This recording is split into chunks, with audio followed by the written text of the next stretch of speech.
This podcast may contain paid advertisements, but more on that later. Welcome to the O'Connor Bootstrap podcast, where I discuss the nuts and bolts of business and leadership, with a focus on bootstrapping a business from the ground up. This podcast is for all entrepreneurs, bootstrappers, and leaders in all walks of life. My goal is to help you grow both personally and professionally. I am your host, Isaiah O'Connor.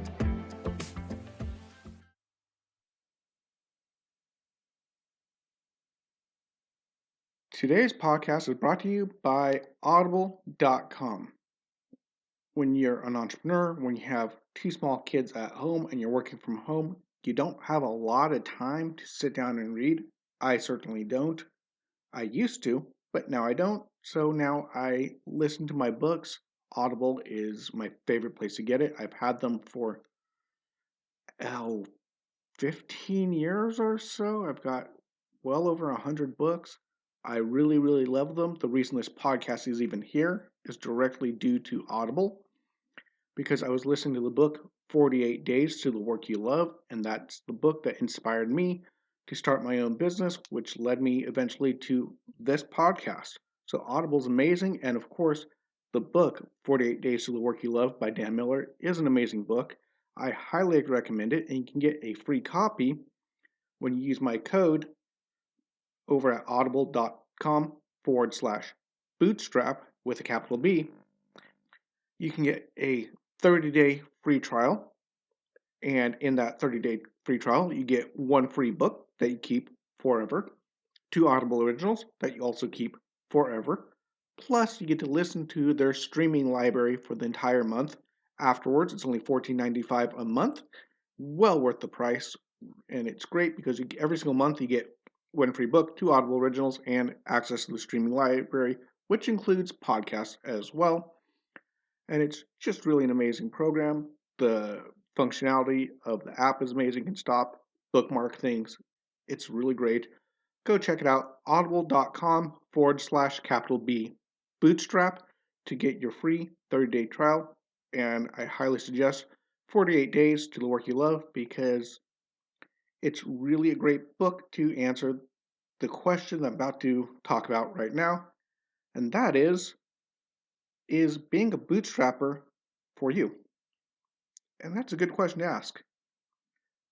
A lot of people can get excited about the thought of owning and running their own business, about being the boss, and that's a good thing. It's okay to want to be the boss. It's an okay thing to want to be an entrepreneur. Obviously, I'm running a podcast all about being a bootstrapper, about being an entrepreneur, and I want people to be bootstrappers. I want people to be an entrepreneur. So that is a great thing. However, being a bootstrapper, being an entrepreneur is not for everyone. Not everyone has what it takes to be a bootstrapper, and that's also okay. If you're listening to this podcast and you're really excited about your idea and you really want to go start your own business, then that's great. But if you're listening right now and you hear what I say and I explain the pros and cons of being a bootstrapper, of being an entrepreneur, and you decide maybe the cons are not worth it, maybe it's not worth it, then this is a good time, because it's better to find out that this may not be a fit now than later, after you spend a lot of time, effort, and money and energy in starting something up. So, what are some of the I'll start with the cons first, because the pros are usually what draws you into the idea of starting up. You are excited about being the boss, about making more money, etc. So let's jump into the cons first, and then we'll go into the pros. And sorry if my voice is a little bit off today. I don't know why, but all of a sudden, my voice just went straight out when I was starting the intro today. Anyway, and before I really get into this, again, I do want to thank you for listening. I do thank you for the support. I do appreciate you guys listening. I do appreciate that you find value in my content, that you find my content helpful. And if you can, please go ahead and go to iTunes, leave a great review, 5-star review, really helps the channel. Please share this to your friends. If you know people that are entrepreneurs or bootstrappers, you can go back and share this episode or go back into a past episode. If someone's starting up and needs to know how to get a website, you can go share my episode on building a website. If someone's struggling to figure out how they should structure the business, I have my choosing your business structure. Please go ahead and use kind of a library here of information. And perhaps I'll try to put together a quick links for this type of information on the podcast Facebook page for people to go look at. Anyway, thank you so much. Now, what are some of the cons of being a bootstrapper, being an entrepreneur? Well, first and foremost, it can be very difficult initially with the finances. And depending on how you finance it, and being a bootstrapper, we're focused on self-financing from friends and family, from credit cards or whatever other use you do, but it's mainly starting from the ground.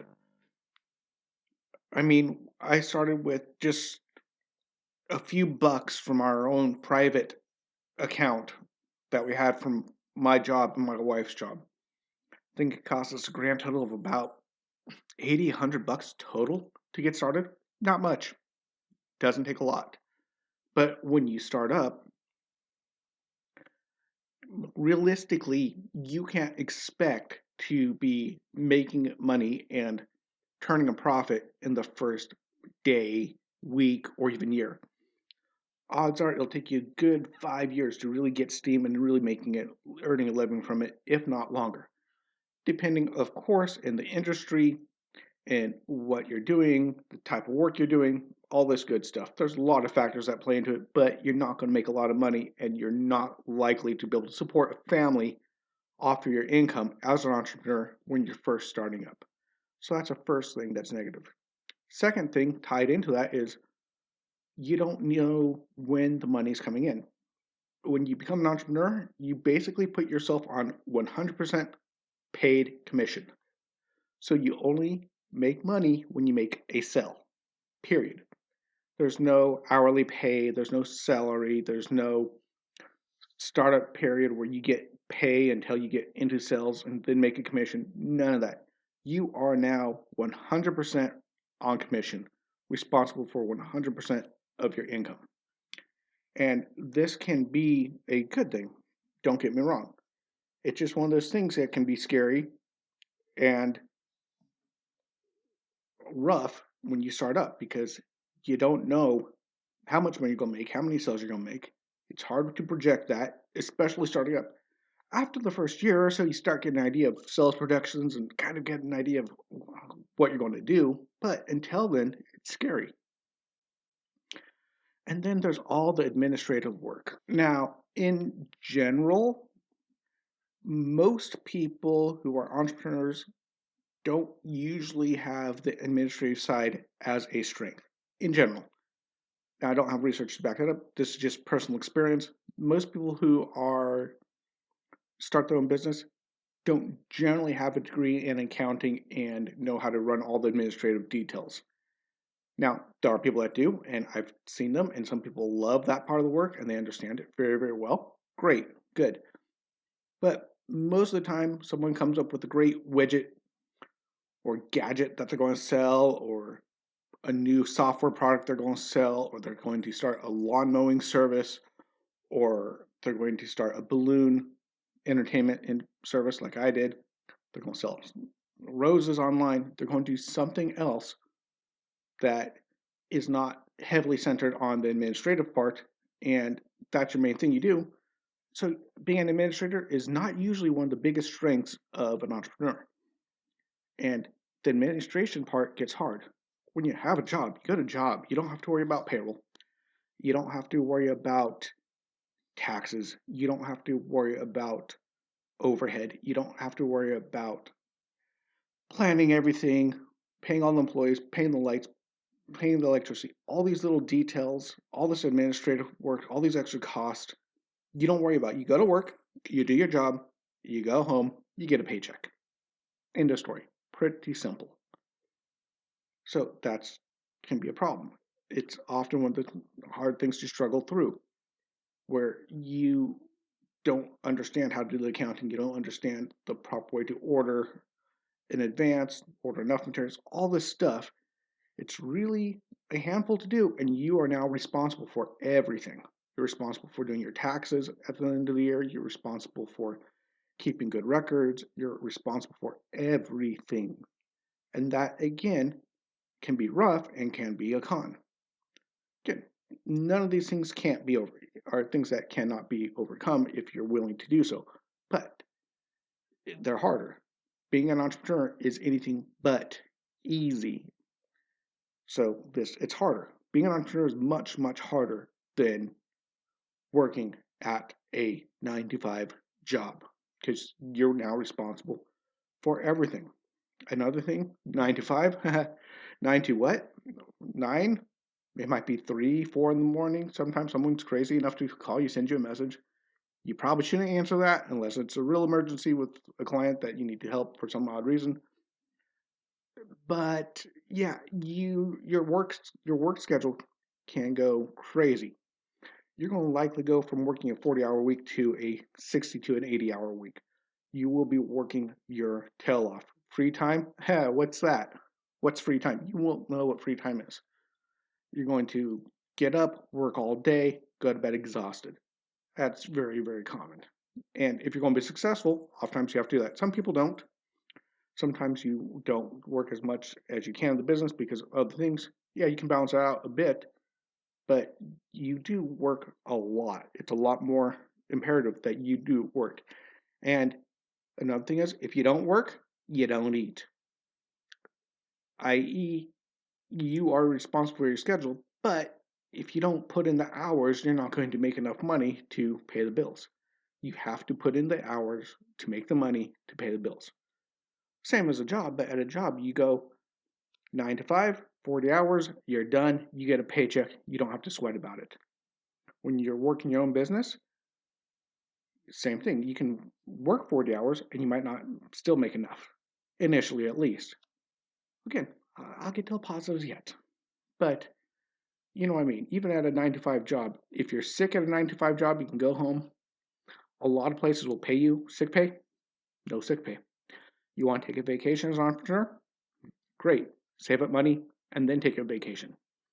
Well, how do you replace yourself when you're on vacation? Well, you may not be able to do that, so you may not get a vacation. That's what I mean.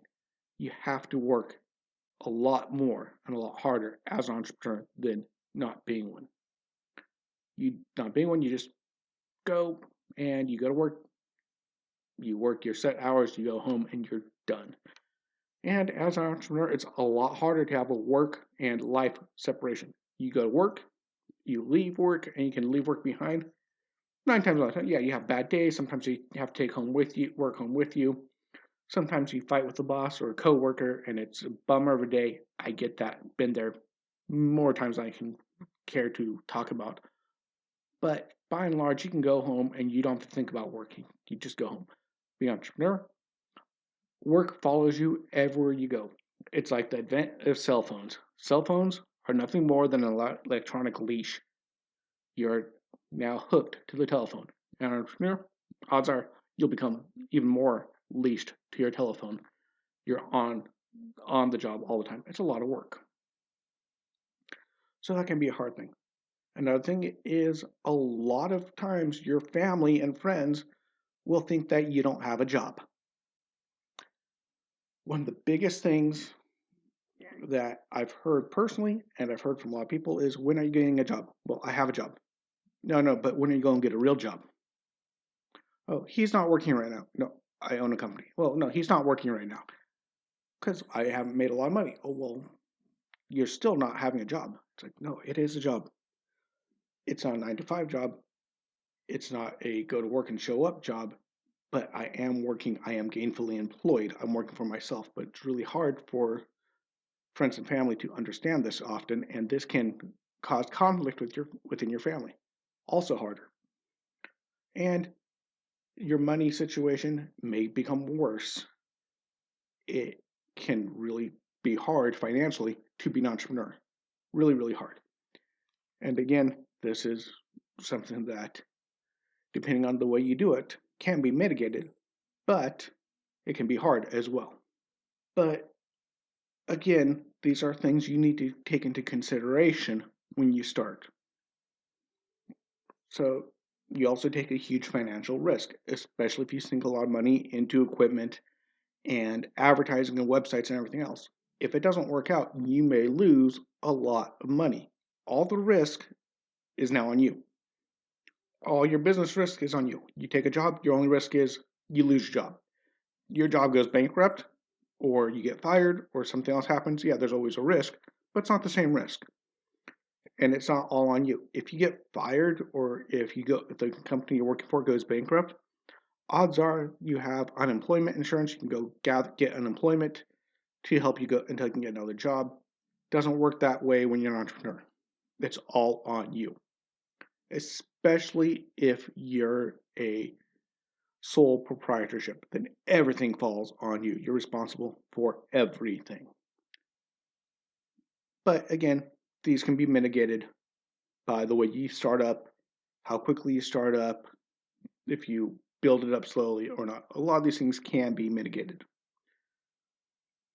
So these are just some of the dangers of being an entrepreneur, some of the cons. Let's flip that around now. The pros. You're not tied down to a single schedule. You have a lot more freedom.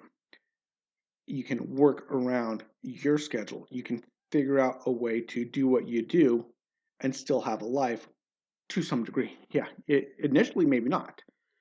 But as you build up, as you get your grain around, as you gain steam, as you gain experience, you can start to work things around. You can do things like if you have a kid's baseball game or sports event that you want to go watch your kid, you can set it up so you can go watch your kid and then maybe work an extra couple hours at night after the kids go to bed, where you can't do that 9 to 5 job. You can't just go, well, I'm going to work later. Some jobs, yeah, maybe, but by and large, you can't.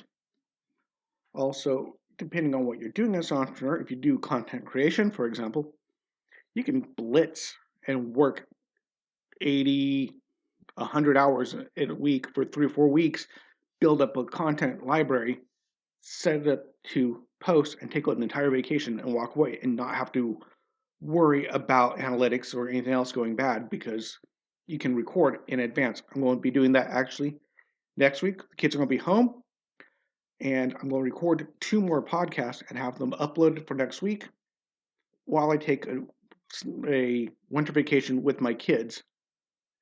But you guys are not going to miss anything because I can pre-record. I'm set. So there's ways to take that 80 hours and still fit a life in there. You're in control of your time.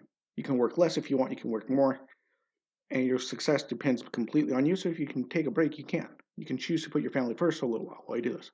So you do have more flexibility. You're the boss. You work when you say you work. So there's that. When it comes to the accounting and all the business and all that business stuff that you have to do, you can learn how to do that. It's tough. It's not everyone's favorite thing to do all the accounting, to do all the day-to-day business stuff, writing the forms, tracking receipts, doing all the advertising, marketing, all that stuff. It's no fun, but you can learn to do it. And the wonderful thing about that is, as you get bigger and as you gain income and money starts flowing in, you can then hire people to do this administrative stuff so that you don't have to worry about it. And administrators are great because you can have a lot of places to do that. You can even get virtual assistants, which is something I'm going to be looking at into a later podcast, where you have somebody help you do the administrative stuff, but they're do it online, and you only pay them a little bit because they're not an actual employee. They're not this huge thing. So it's really nice to have a virtual assistant. You can basically hire your administrative task away. You still need to have oversight over it, but it's easy to deal with. Then there's the money. Initially, yeah, it's scary with money. Man, I tell you, it's been scary. It's been scary 7 years I've been in business now. Especially this last couple of years has just been rough. COVID's pretty much killed my main business. Okay, well, that's life. But the thing is, once you get going, you make more money than if you're not in business. See, here's the flip side. It's riskier to be in business, but as I've talked about before, there's the risk reward paradigm, which is the greater the risk, the greater the expected reward. Sure, a 9 to 5 job, you get a steady paycheck, but that steady paycheck might increase a few pennies every year. Maybe if you get a promotion, it might go up $1 or so an hour or something. You're not going to make a lot of money. You're not going to really get a huge amount of financial freedom often from just working a 9 to 5 job. Now, it's possible. It's very possible to do it, but you have to be very disciplined. Heard of a guy who was a valet. All he did was park cars all day, but he put all his kids through college and he retired a millionaire because he saved and invested every penny he could and lived on a very tight budget. He did it, but it was hard. But props to that guy. Valet, just living off of tips and working his butt off, not making a lot of money his whole life, but saved up, paid, sent all those kids to college, and got a nice retirement. You can do it, but it's a lot harder. And that's the other risk of a 9 to 5 job is not making a lot of money. Flip side is when you're in business for yourself, if you can do it and push through and develop good procedures, develop things over time, steadily over time, build on it, build on it, build on it over time, you will become successful. And when you do hit that key point, you'll be making a lot more money. As Dave Ramsey says, and he says this about money and savings, but I think it applies to entrepreneurship. And Dave Ramsey says this: live like no one else so that later you can live like no one else. When you're being an entrepreneur, you're living differently. You're not living like everyone else. It's going to be harder. It's going to cost money initially. It's going to be scary. But later on, when you're successful and you've gained financial freedom and you're hopefully hiring people and providing for other people, providing value for everyone else, as I keep talking about, then you can take that and you will be much better off than if you were just working a 9 to 5 job. Matter of fact, if I remember correctly, and I might be a little bit off on this, about 80% of the first generation wealthy in America, according to the Millionaire Next Door, were small business owners who started from the ground up with nothing. Something like 80% are small business owners that started from nothing and built their own business up. So there is the pro to that. Yeah, it's scary, you take a risk, but bigger the risk, the bigger the reward.